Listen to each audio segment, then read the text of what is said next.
정책과 함께하는 출근길 시사 프로그램 출발 새아침.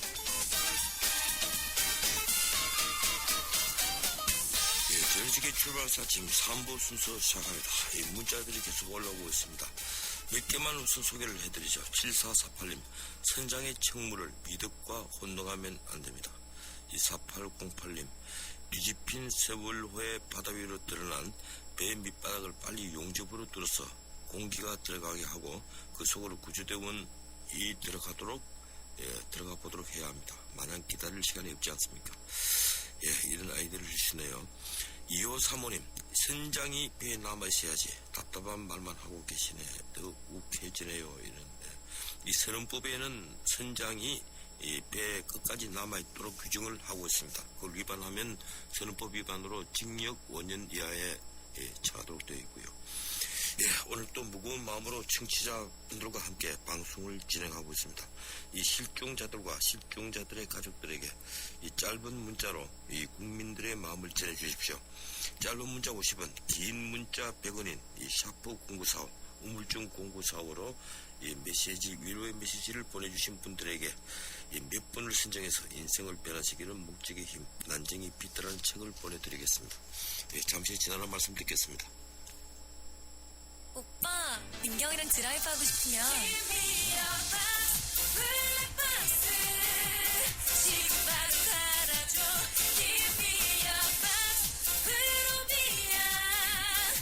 PFR 자체 기술로 리얼리티 101%를 위하여. 나 강민경은 프로비야. 우리 집 통신 대표 번호 101. TV지를 101로, 인터넷을 101로, 문보이도 101로, 모두 가입해. CCTV, 맘카도 101로, 함께 101. 우리 집 통신은 101로 모두 다 해결해요. LG U+. 출발새 아침 교통정보입니다. 금요일 아침 출근길 오늘도 안타까운 마음으로 시작하실 텐데요. 그래도 계속해서 좋은 소식, 기적을 기다려봅니다. 오늘 출근길 서울시내 자동차 전용도로 중심으로 계속해서 밀리고 있습니다. 강변북로 구리 쪽으로는 가양대교에서 동작대교까지, 일산 쪽으로도 올림픽대교부터 이촌동까지 조금 긴 구간에서 서행되고 있고, 강간도 올림픽대로 하남 쪽으로는 방화대교부터 성산대교, 여의교부터 한강대교, 다시 한남대교 부근 일대로 구간 밀립니다. 반대 공항 쪽으로 이동하는데 잠실권 통과하기는 여유가 있는 편인데요. 한남대교에서 한강대교까지 시속 30-40km 미만입니다. 분당 수서로 도심 쪽으로도 복정에서 탄천까지 차량 밀리고 있는데, 옆에 언주로도 내곡나들목에서 개포지하차도 지날 때까지 속도 내기가 어려운 상황이고, 분당 수서로와 이어지는 청담대교, 그리고 옆에 영동과 성수대교 모두 북단에서 남단 쪽으로 정체가 이어집니다. 출발새 아침 교통정보였습니다.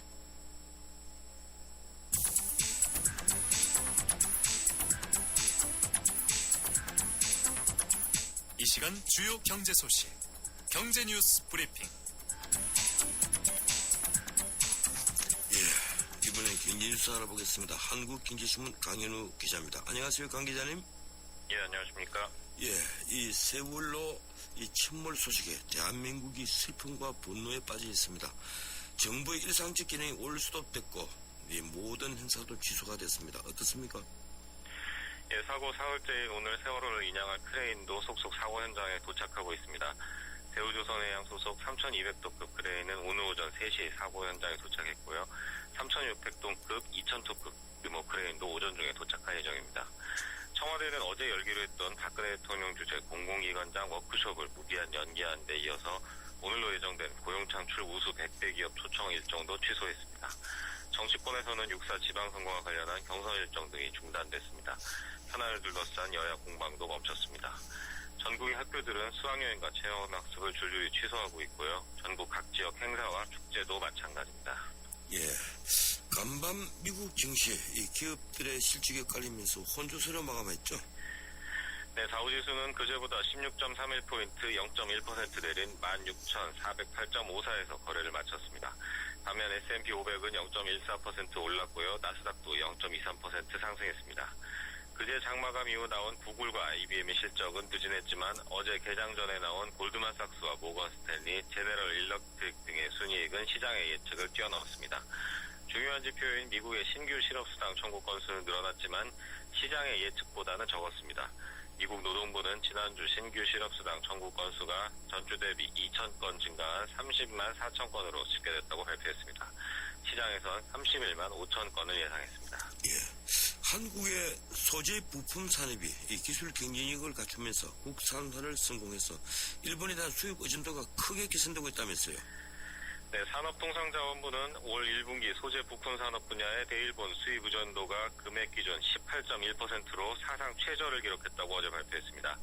이는 25.2%에 달했던 2010년보다 7.1%포인트 내려간 겁니다.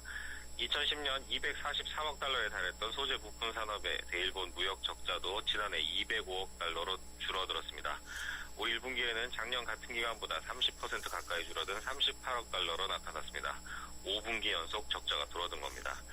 이 같은 선방 덕분에 올 1분기 소재 부품 산업 분야는 244억 4천만 달러 무역 흑자를 냈습니다.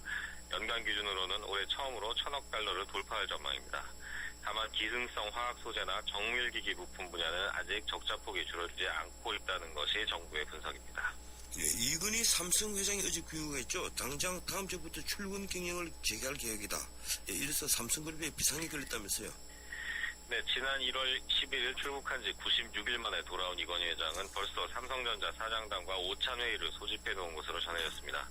스마트폰 시장 정체로 실적 상승세가 한풀 꺾인 삼성을 어떤 방법으로 채찍질할지 주목됩니다. 이 회장이 또 손을 댈 것으로 보이는 부분은 사업 개편입니다. 삼성은 지난해 9월부터 제일모직을 비롯해 계열사를 쪼개고 붙여 삼성전자를 정점으로 한 전자부분 수직 계열화를 한층 강화했습니다. 삼성종합화학과 삼성석유화학 합병으로 중화학 부분을 정비했고요. 삼성생명과 삼성증권 등 금융계열사는 인력 구조 조정에 들어갔습니다. 조만간 건설, 중공업 사업도 개편할 것으로 관측됩니다. 예, 포스코 그룹이 총 46개에 달하는 계열사를 7개 사업군으로 재편한다면서요.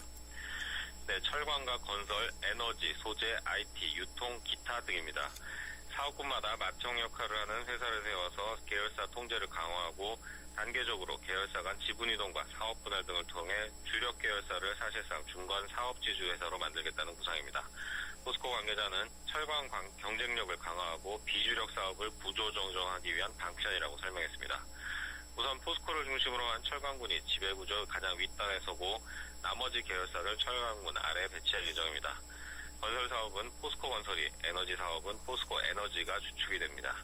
소재 사업부는 포스코 특수강, 유통 부분은 상사 부문을 가진 대우 인터내셔널, IT 부분은 포스코 ICT가 이끌게 됩니다. 예, 고맙습니다. 여기까지 듣겠습니다. 예, 감사합니다. 지금 한국경제신문 강현우 기자였습니다.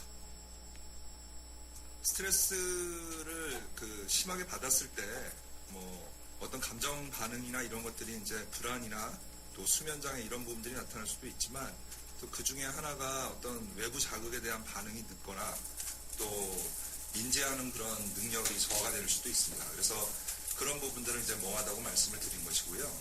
현재 환자들이 외상이나 이런 부분들은 경미하기는 하지만 추후에 정신적인 스트레스나 이런 것들은 지속될 가능성이 많이 있어서 특히 이제 학생들 당사자들 입장에서는 지속적인 관리가 좀 필요할 것으로 생각이 듭니다. 예, 방금 들으신 음성은 단원고 학생들이 치료를 맡고 있는 고려대 안산병원 관계자의 브리핑 내용이었습니다. 예, 구조가 된 학생들 역시 고통스러운 건 마찬가지겠죠. 이 구조된 안산 단원고등학교 학생들 66명은 어제 고대 안산병원으로 이송돼서 치료를 받고 있는데요.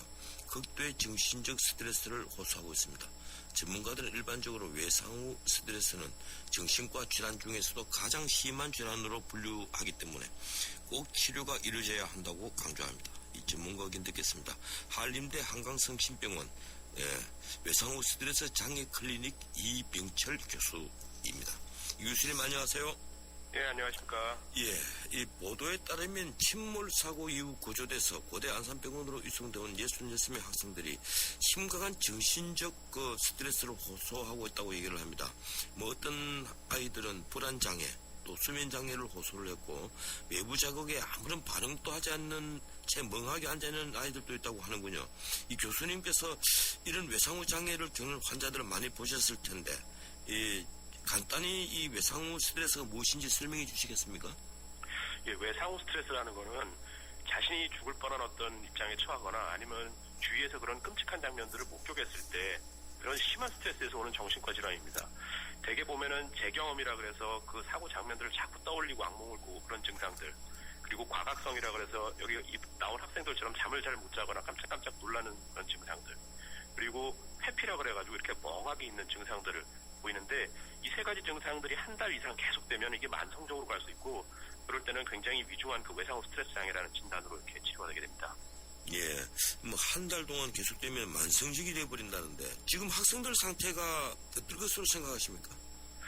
학생들은 지금 아직은 그 시간이 일주일 이상 지나지 않아가지고 예.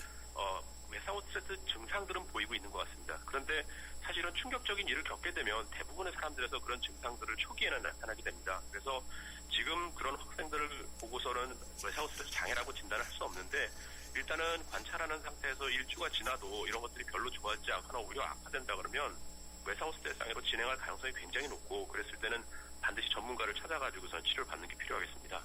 예.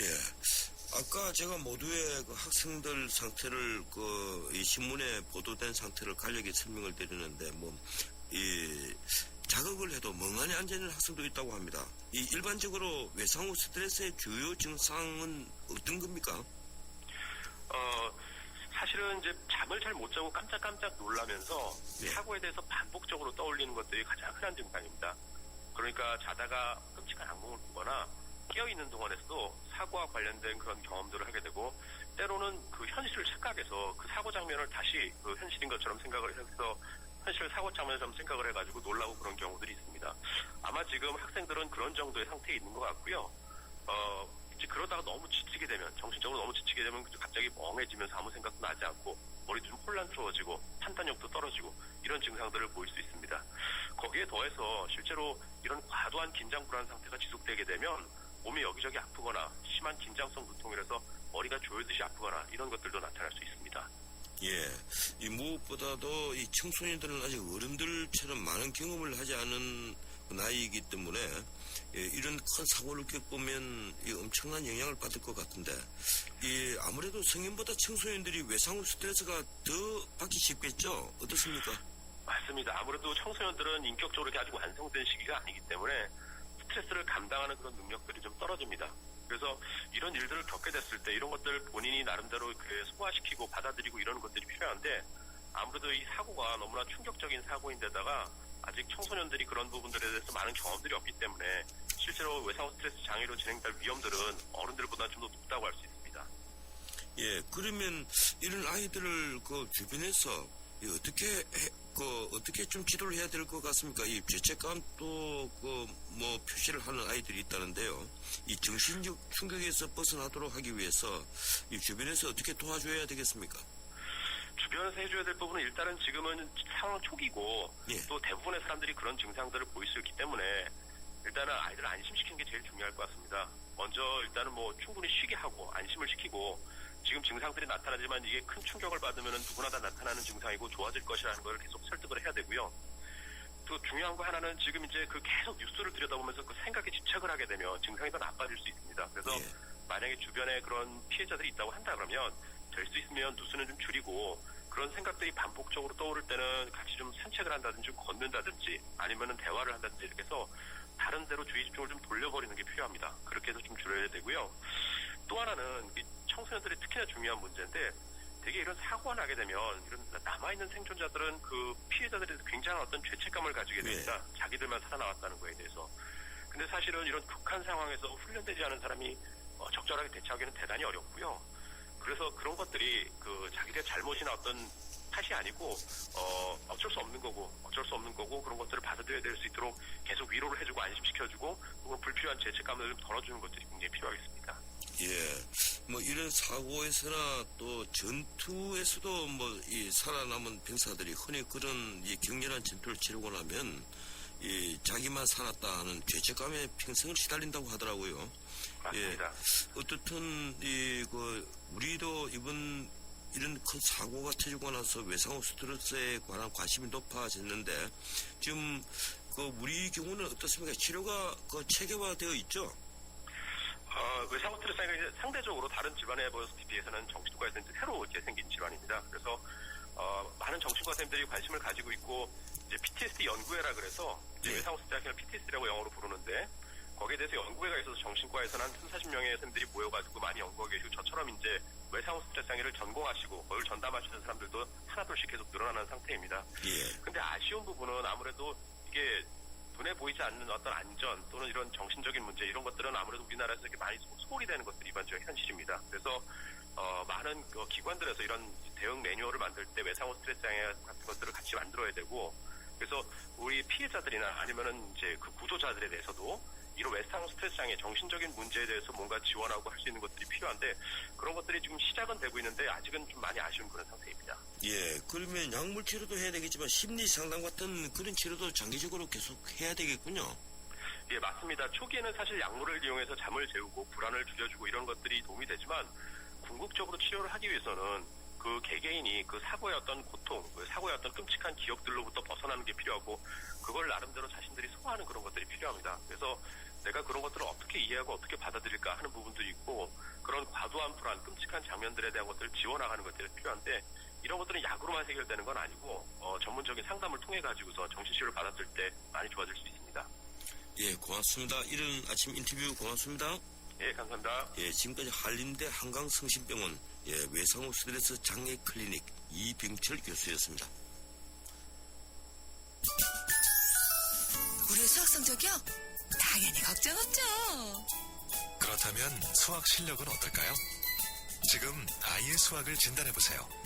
정확한 진단과 처방이 진짜 수학 성적을 만듭니다. 스스로 수학. 잠시 후 휴게소입니다. 햄버거 사줘. 차에서 먹을래. 감자튀김 냄새, 햄버거 냄새. 아우, 차 안의 냄새는 어떡하지? 페브리즈 차량용을 써보세요. 페브리즈 차량용? 송풍구에 꽂으면 나쁜 냄새를 싹. 상쾌해. 자동차 냄새엔 페브리즈. 차량용. 예, 문자들이 많이 올라오고 있는데 역시 하나만 제가 소개를 하겠습니다. 0849님, 구조된 학생들을 꼭 치료해야 합니다. 스트레스가 심하거든요. 상담가가 부족하면 자원봉사자들을 모집합시다. 모든 국민이 동참할 겁니다. 제발 가족들께 힘내라고 전해주십시오. 예, 3부 순서 여기서 마치고 잠시 뒤 4부 이어갑니다. 300만 경제 수도 인천의 시대가 열립니다. 세계적인 국제도시 홍콩, 싱가포르, 제네바와 어깨를 겨루겠습니다. 2014년 9월 19일 45억 아시아인의 나눔과 화합의 대축전 인천 아시안게임이 펼쳐집니다. 45개국 아시아인의 꿈과 감동의 제전 아시아의 새로운 미래가 열립니다. 2014 인천 아시안게임과 장애인 아시안게임을 나눔과 배려, 공감이 있는 아시아인의 축제로 모두가 행복한 인천, 시민과 함께 만들겠습니다. 도로명 주소 아직도 모르세요? 자, 효원로 20번을 찾아가려면 스텝 1. 효원로는 도로명, 20번은 건물 번호. 이때 건물 번호는 도로 진행 방향으로 왼쪽은 홀수, 오른쪽은 짝수. 스텝 2. 도로명 주소에 표기된 건물 번호 숫자에 10을 곱하면 건물까지의 거리가 나오게 되는데요. 그래서 효원로 20번이라면 같은 도로 시작점에서 오른쪽 건물 방향 200m 거리에 있다는 뜻이겠죠? 편리한 도로명 주소, 생활이 달라집니다. 이 캠페인은 세계 속의 경기도와 함께합니다.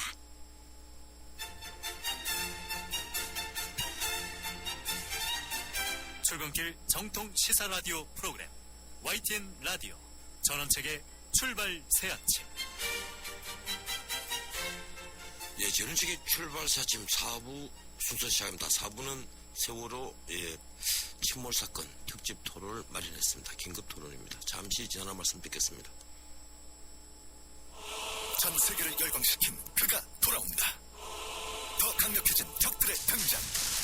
Nothing is what I thought it was. This is bigger than you, Peter. 진짜 전쟁은 지금부터다. Let's go catch a spider. 어메이징 스파이더맨 2 4월 23일 IMAX 3D 대개봉 12세 이상 관람가. 모여라 브라질에서 여행하자 그래 그건 좋겠다 러시아에서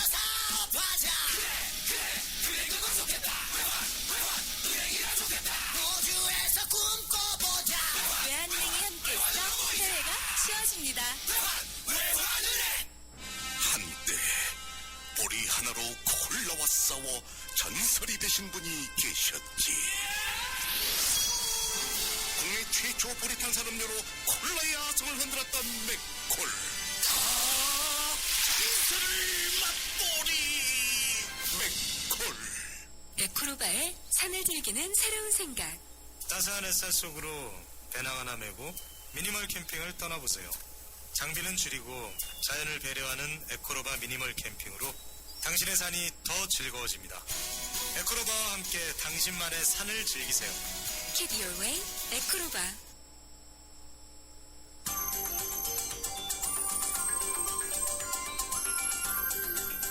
전원책의 출발 새 아침 세월호 침몰 긴급 토론.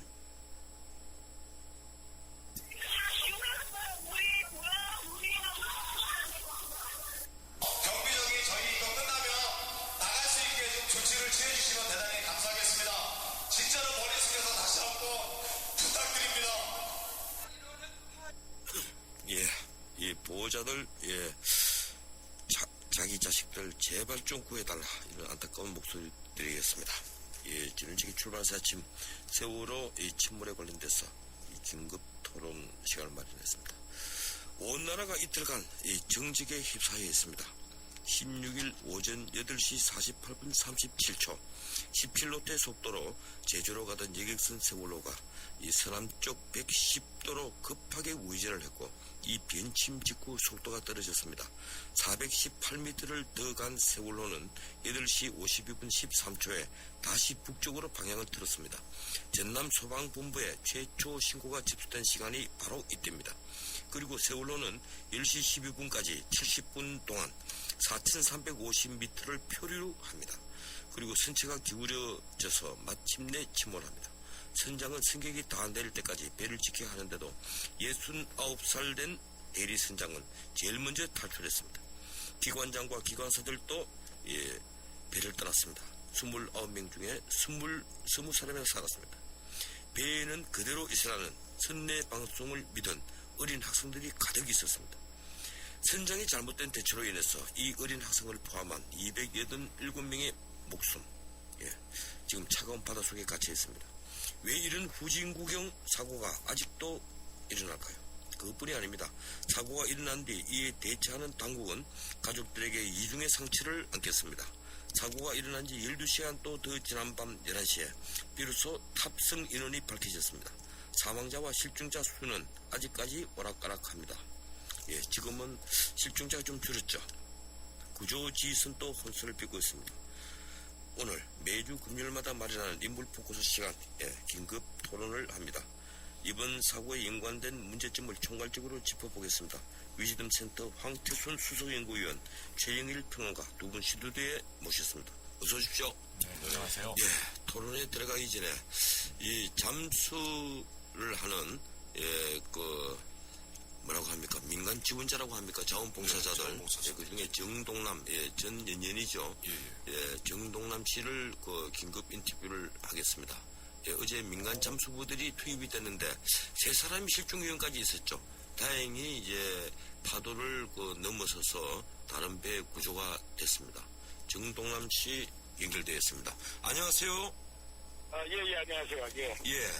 어제 민간 잠수부 3명이 5분가량 실종됐다가 찾는 아찔한 상황이 있었습니다. 이 상황을 어제 한국구조연합회장인 우리 정동남 회장님께서 그걸 전달로 해주셨는데 수고가 참 많으십니다. 지금 현장 계시죠? 지금 저 배 나가기 직전이에요. 어제도 현장에 계시는데 민간 잠수부 3명이 실종됐던 상황에 대해서 좀 짧게 얘기해 주시겠습니까? 그 다이버들이 다이빙을 마치고 배로 이제 복귀하다가 높은 파도와 바람에 휩쓸려서 3사람이 빠졌었죠, 물에. 근데 거기에서 이제 바로 구조가 된 상황입니다. 낚싯배가 그 옆에 바로 있었기 때문에 구조가 된 상황이에요. 어제 그래서 우리 정 회장님께서 긴급하게 그 사실을 고지를 하고 다행히 또 구조가 됐군요. 지금 현장에 민간 잠수부 분들이 얼마나 있습니까? 여기 지금 우선 대략 한 110몇 명 되는데요. 그래서 오늘서부터는 우리 민간 잠수분들이 많이 오셨기 때문에 이 사람들을 전부 귀합을 해서 해경과 같이 협조하에 오늘서부터는 이 구조 작업에 임하기로 이렇게 지금 회의를 마쳤습니다. 예, 정말 말씀하시니까 다행입니다. 이 민간 잠수부들 도와달라고 요청만 해놓고 정부가 제대로 관리를 하지를 못했는데 오늘 구조 계획은 어떻습니까? 네, 지금 나가서 이제 구조가 얘기가 길고요. 예. 일단 배가 지금 석배가 나갑니다. 20명씩 60명 정도가 나가서 어저께 한 작업을 이어서 복원을 할 예정입니다. 예, 오늘이 사실상 생존을 할 수 있는 마지막 날이라고 하던데 어쨌든 네, 성과가 있어야 될 것 같습니다. 온 국민이 기도를 하고 있는데 청취자들에게 청취자들에게 한 말씀 해주시죠. 오늘 일단은 생존자가 있을 수 있는 곳을 집중적으로 일단 투입을 해서 공기가 에어포켓이 형성될 수 있는 곳 거기를 집중적으로 갖다 우리가 침투를 해서 주조 작업을 하려고 그런 만반의 준비를 하고 지금 출항하기 직전입니다. 예, 고맙습니다. 여기까지 듣겠습니다. 네. 예, 지금 한국구조연합회 정동남 회장이었습니다. 예, 우리 토론을 시작하죠. 예, 사고가 너무 후진적입니다. 우선 사고의 원인 지금까지 여러 설이 나왔는데 오늘 아침에 이제 주로 나온 얘기는 그겁니다. 안개 속에 무리하게 급회전을 하다가 그래서 급한 걸 변침이라고 하더라고요. 이 정확한 각도는 90도 설도 있고 110도 설도 있는데 110도 설이 가장 많은 것 같아요. 그래서 급하게 돌면서 이 안에 있는 컨테이너가 한쪽으로 몰려서 그리고 배가 기울고 이 배의 기능을 상실했다. 이런 내용이고 또 하나는 암초설이 아직도 주장하는 분들이 많이 있습니다. 아니다, 이건 명백히 암초다. 그 전에 암초 지역이 있는데 거기서 배 밑에 파공이 있을 것이다. 이런 얘기인데 물론 나중에 인정을 하면 알겠습니다만 두 분은 어떻게 생각을 하시는지 먼저 황 의원님. 지금은 아무래도 저희가 이제 해양 전문가들이 아니니까 이런저런 추측들이 있는데 지금 중요한 건 조금 전에 전 변호사님 말씀하신 대로 앞에 이제 오프닝에서 말씀하셨잖아요. 보면은 8시 48분 27초에 보면은 갑자기 꺾었고 그 다음에 한 450여 미터를 갔다가 보면은 가다가 또 북쪽으로 가서 갔다.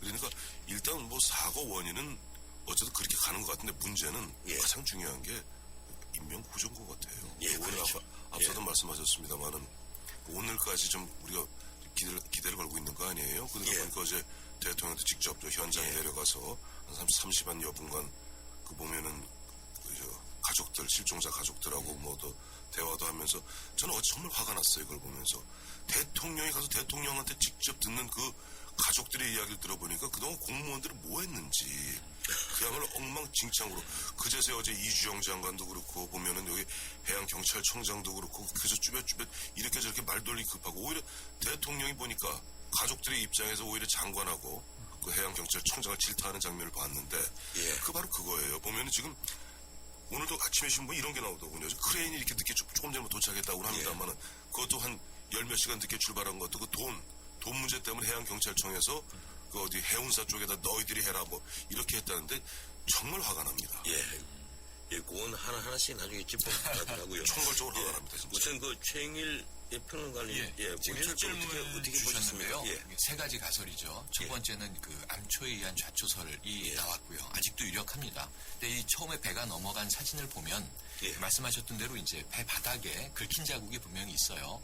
그리고 이게 마지막에 말씀하신 급격한 변침설로만 보기에는 침수가 됐다고 하는 것은 일단은 배에 파손이 있었다는 거거든요. 그렇죠. 어딘가로 물이 흘러 들어와서 잠기기 시작한 거니까요. 그래서 두 번째로는 또 이 보일러실 폭파설도 있었습니다. 그렇죠. 처음에 쿵 하는 소리가 내부 폭파였을 것이다. 그리고 이제 세 번째로 급격한 변침설인데 이게 1, 2, 3 가설 중에서 어느 하나가 맞다는 것보다는 저는 암초에 긁혔을 가능성이 높고 그리고 이제 그 때문에 3등 항해사가 급격하게 손해를 하던 과정에서 무게중심이 쏠렸을 것이다. 그래서 이제 이것은 한 가지 원인만이 아니라 복합적인 원인이 같이 작용한 결과가 아니겠는가 이렇게 진단을 하고 있습니다.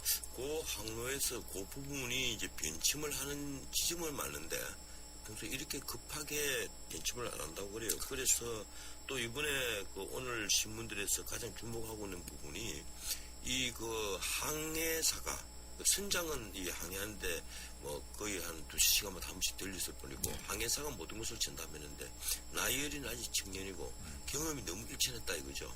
아직 몇 달밖에 되지 않았고 총이 제주도까지 노선을 왔다 갔다 한 게 한 40번 정도에 불과했다. 3등 항해사다 이런 얘기입니다. 3등 항해 26, 3등 항해사인데 물론 뭐 중국에서 한 1년과 1년 이상을 갖다 배를 몰긴 몰았대요. 그러니까 3등 항해사 몰지 말라는 법은 없습니다. 다만 그러나 앞서 말씀하신 대로 거기에 굉장히 유속이 빠르고 맹골수로라고 그러죠. 맹골수로 굉장히 그런 위험한 지역에 섬과 섬 사이를 누비려면은 최소한 항해사 2등 항해사 자격증을 갖고 있는 그 선장이 옆에 있었어야 되는 것 아니냐. 그러니까 앞서 우리 최평론가 말씀하셨습니다만 이번 사고에 보면 인재가 진짜 어떻게 보면 이게 착착착 한꺼번에 연결이 되는지 안타깝고 사실 보면 3등 항해사 보면은 아까 뭐 40회 정도 했다고 그러는데 그 정도면 뭐 적은 건 아니에요. 그러니까 뭐 자격이 없는 사람이 한 건 아니지만은 가장 큰 문제는 사고 직후에 뭐 앞으로 말씀드리겠습니다만은 그 보면 그 선장을 비롯한 승무원들의 대처 비겁함이죠. 그거 나중에 다시 얘기하고 우리 그 최영일 평론님 덧붙일 말 있으십니까? 네, 이게 문제가 심각한 게 아까 인재임은 명확하다. 왜냐하면 뭐 암초를 몰랐을 수 있죠. 해도에 나와 있지 않았을 수도 있고 그리고 또 2시간 반 늦게 출발하면서 이 운항 시간을 맞추기 위해서 항공기든 뭐 우리가 택시든 이 총알 속도의 경험을 많이 하지 않습니까? 단축 경로를 취한 게 아니냐 아직도 그게 논란인데 그렇죠. 물론 이제 해수부라든가 해경에서는 권장 항로를 따라간 건 아닌 것 같다. 하지만 그럼에도 불구하고 위법한 것은 아니고 갈 수 있는 길을 갔다는 건 맞는데 지금 이제 우리 황 의원님 말씀 주신 대로 이 맹골수도 부분이요. 국내에서는 조류가 가장 빠른 지역의 하나입니다. 첫 번째로는 이제 명랑해전의 울돌목을 얘기하고요. 두 번째가 이제 이 맹골도와 이 거차도 사이에 있는 맹골수로인데 이 부분은 위험한 지역인 것을 항해사들은 다 알고 있기 때문에 적어도 2시간에서 4시간마다 이 키를 잡는 이 당번을 교대한다고 해요. 선장은 이제 관리를 할 뿐인데 어찌 보면 가장 젊고 가장 경험이 미숙한 그러한 3등 항해사에게 키를 맡겨놓고 이른 새벽 시간에 선장은 이제 어쨌든 그 항시를 벗어나 있었다. 이런 부분에서 이것도 인재의 속성이 너무나 명확하게 드러나는 거 아닌가. 질타를 피할 수는 없을 것 같습니다. 또 하나 원인 중에 오늘 아침 이제 언론에 거의 사실상 처음 등장한 건데 이 속도를 높이죠. 부력 조절 탱크에 물을 뺐다. 그래서 이제 배가 많이 가벼워졌다. 그래서 변침을 할 때 배가 위험해졌다. 이제 이런 얘기가 또 하나 있었고요. 또 하나는 그렇습니다. 일본에서 이건 뭐 사실관계 확인된 점인데요. 일본에서 그 배를 사온 게 2012년 10월 달이에요. 그러니까 불과 이제 한 1년 반 됐는데 이 처음 배가 만들어지고 나서 일본에서 1차 확장을 했었습니다. 지금 만들어졌을 때는 5,997톤이었는데 일본에서 589톤을 더 늘렸고 우리나라 와서 또 증축을 했어요. 선실을 더 증축을 하고 이래서 배 뒤에 무게 중심이 가고 해서 그런데 이런 걸 이 사전에 다들 알 텐데 안전했다 뭐 법을 위반한 건 아니다 이런 얘기만 계속 하거든요.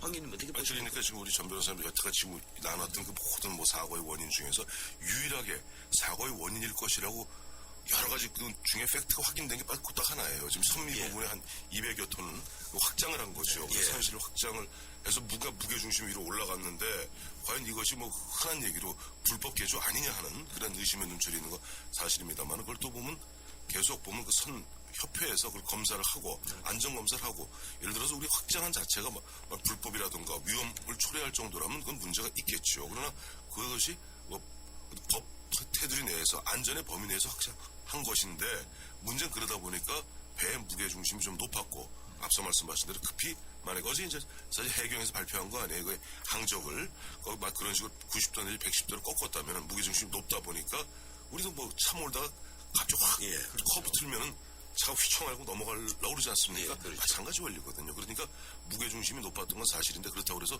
그 증축한 부분이 뭐 이른바 당초부터 뭐 예고된 무슨 위험을 예고된 데가 갖다 막지 못한 것 아니냐고 얘기하기는 좀 그렇죠. 그건 앞으로 또 시뮬레이션을 하면 나오겠죠. 네, 예. 합법과 불법의 이제 경계를 예. 판단해줘야 되는 것은 이제 당국의 몫이다 이렇게 보고요. 예. 그럼에도 불구하고 이게 말씀하신 대로 1994년 일본에서 건조된 매인데 예. 우리나라에는 2012년 10월에 이제 중고를 사들여온 거죠. 예. 그러고 증계 추구를 한 것이고 2013년 초부터 취역을 해서 말씀하신 대로 1년 반 정도 이제 제주 항로를 운항을 했는데요. 예. 그 문제는 올 2월에 이게 검사를 받았다는 거죠. 예. 선박 검사를 이제 해마다 받게 돼 있으니까 그래서 선박 검사를 받은 지가 불과 2개월 정도밖에 안 지났기 예. 때문에 지금 이러한 이제 팩트에 대한 이야기들은 당국까지도 자유로울 수가 없다. 그렇다면 예. 검사의 이제 예, 왜 검사 필증을 내줬겠습니까? 그래서 이런 문제에 있어서는 보다 더 사후적으로 좀 엄격한 검증과 사후 이제 유사한 사고가 없도록 예. 예방을 해야 되는 부분인데 문제는 오늘 이 시점까지도 지금 이제 살아있는 생명에 대한 구조가 예. 가장 중요하다 보니 일단 원인에 대한 분석과 문제는 인양의 약 2개월 정도를 예상하더라고요. 예.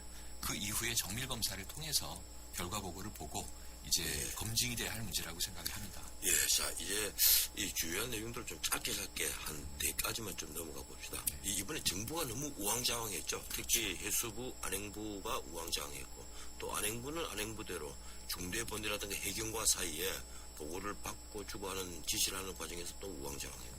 황 의원님 어떻게 보셨습니까? 한마디로 보니까 정말 삼류다 하는 그런 표현에는 쓸 방법이 없어요. 예전에 사실 뭐 전두환, 노태우 그 시절 오히려 흔히 우리가 군 권위주의 시절 정부였다고 욕하던 그 시절에 이런 경우가 터지면은 이른바 관계기관 대책회의를 갖고 한 부처가 딱 컨트롤 타워로 장악을 합니다. 그랬죠. 예. 장악을 한 다음에 일사불란하게 움직이는 게 있었는데 앞서 말씀하신 대로 국민들을 가장 분노케 하는 건 안전행정부 차관, 2차관 예. 이 나와서 그 처음에는 한 107명 정도 실종돼 있다 얘기하다가 1시간 반 만에 아닙니다. 한 300여 명가량 실종됐습니다. 우왕좌왕하는 그런 모습들. 그 다음에 해경, 해수부하고 해경은 또 해경은 해수부 소관이거든요. 예, 그렇죠. 해수부 소관인데 해경하고 안행부하고 서로 업무 협조가 안 돼서 서로 미루고 있고. 예. 근데 정보도 보면 혹시 몸 다칠까봐 좀 민감한 질문하게 되면은 저쪽 부처에다 알아봐라. 이런 우왕좌왕하는 것을 보면서 그나마도 다행인 게 오늘 보니까 범정부 대책본부를 갖다가 현장에 예. 설치하고 정홍원 총리가 현장 지휘한다는 것은 그나마 다행입니다. 이 최영일 평론가의 명예는 제가 이 점을 좀 의견을 구하겠습니다. 이번에 언론사들 속보 경쟁, 이 속보 경쟁이 당연하고 이제 필요하고 한데 이 너무 지나치다 보니까 아까 그 황 의원님 말씀하신 대로 정부에서 원래 발표도 잘못된 것이지만 그렇죠. 이 속보 경쟁이 너무 지나치니까 더 우왕좌왕하게 된 것 같아요. 뭐 탑 승객만 하더라도 4차례가 바뀌었어. 맞습니다. 최초 발생한 날 저녁 때 비로소 밤 11시에 이 475명 확정이 됐죠. 확정이 됐죠. 어떻게 지금 보셨습니까? 말씀하신 대로 우선 1차적인 책임은 당국에 있다. 예. 사실은 한동안 이틀 동안은 중앙통제본부가 어디냐, 지휘본부가 어디냐 이걸 모르고 있었거든요. 발표가 해수부에서 나오죠. 또 이제 안전행정부에서 나오죠. 해양경찰청에서 나오죠. 그래서 이 지금 구조의 주체는 누구인가 국민들이 헷갈렸는데 문제는 당국의 이제 1차적인 책임이 있고요. 두 번째로 이제 언론도 2차 책임을 면하기는 어려운데 결국은 이제 팩트나 이 발표되는 자료들을 받아서 보도하는 거고 예. 그 외에는 이제 취재 경쟁이 뜨겁게 이루어졌는데 첫 번째는 너무나 좀 선정적인 옐로우 저널리즘이 횡행했다. 예. 그러니까 이제 이게 유가족이라든가 이 실종자 가족들에게 이제 카메라와 마이크를 들이대고 예.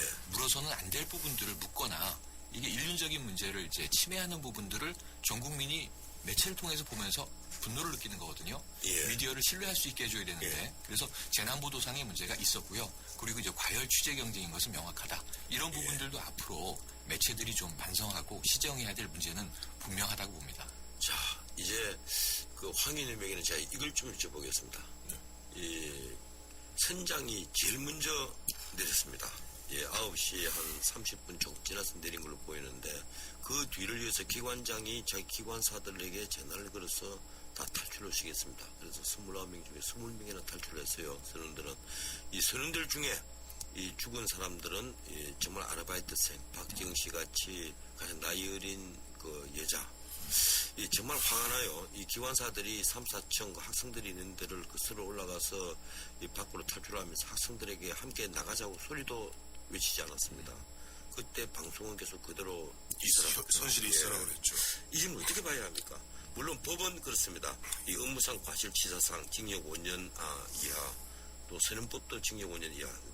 그래서 전 법률 전문가가 아닙니다만 다 했을 경우도 7년 6개월이라고 했어요. 이 경합죄로 하면 이제 절반을 깎아주고 있으니까. 그러니까 7년 6개월이요. 7년 반 그 얘기를 듣는 순간 선장 또 승무원들이 그런 식으로 먼저 도망가고 뭐냐니까 그때 보면 선내 방송 계속 현장 있으라 그랬던 거 아니에요. 그다음에 10시가 다 돼서야 그다음에 이제 뛰어내려라 자 그렇죠.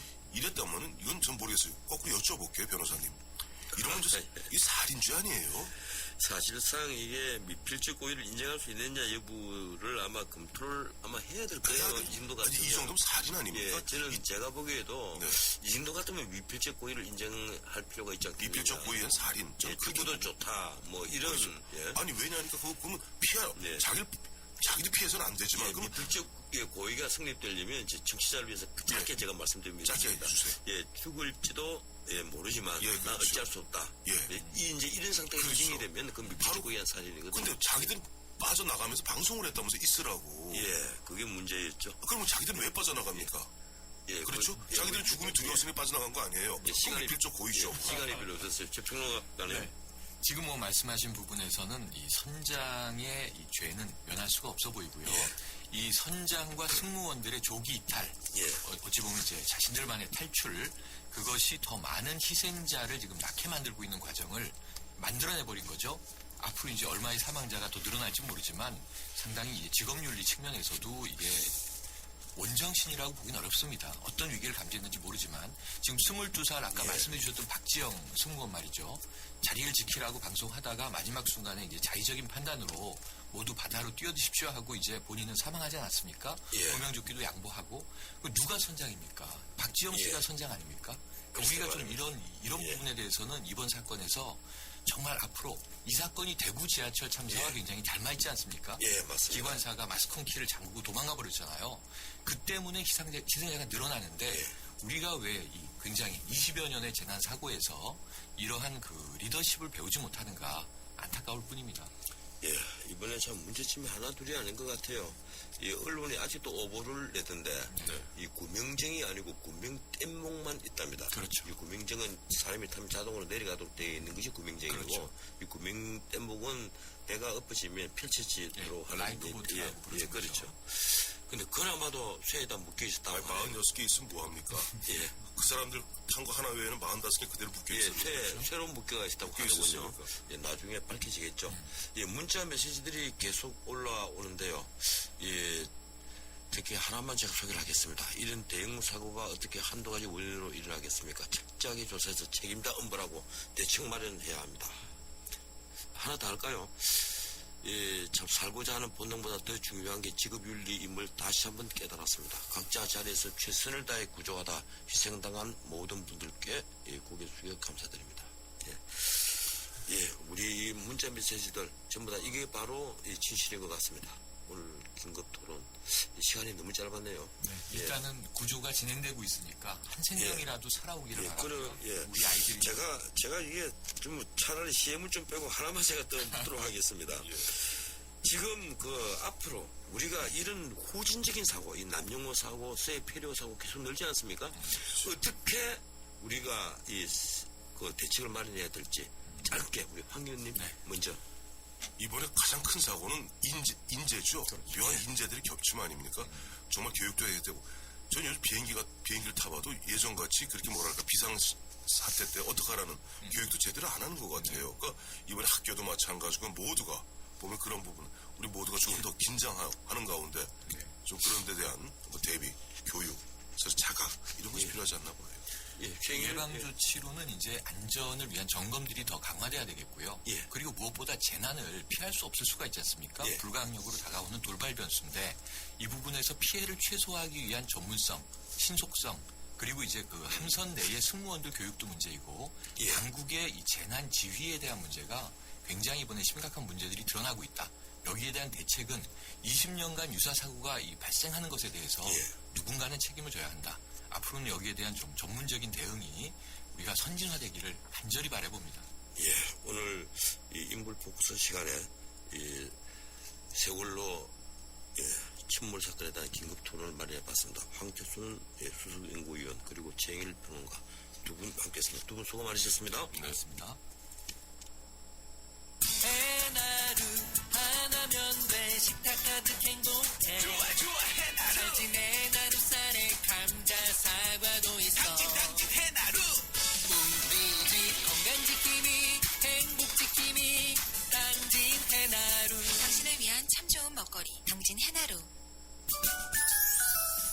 아이들의 수학 성적이요? 당연히 걱정 없죠. 그렇다면 수학 실력은 어떨까요? 지금 아이의 수학을 진단해보세요. 정확한 진단과 처방이 진짜 수학 성적을 만듭니다. 스스로 수학. 가리고, 흉터, 가리지 마세요.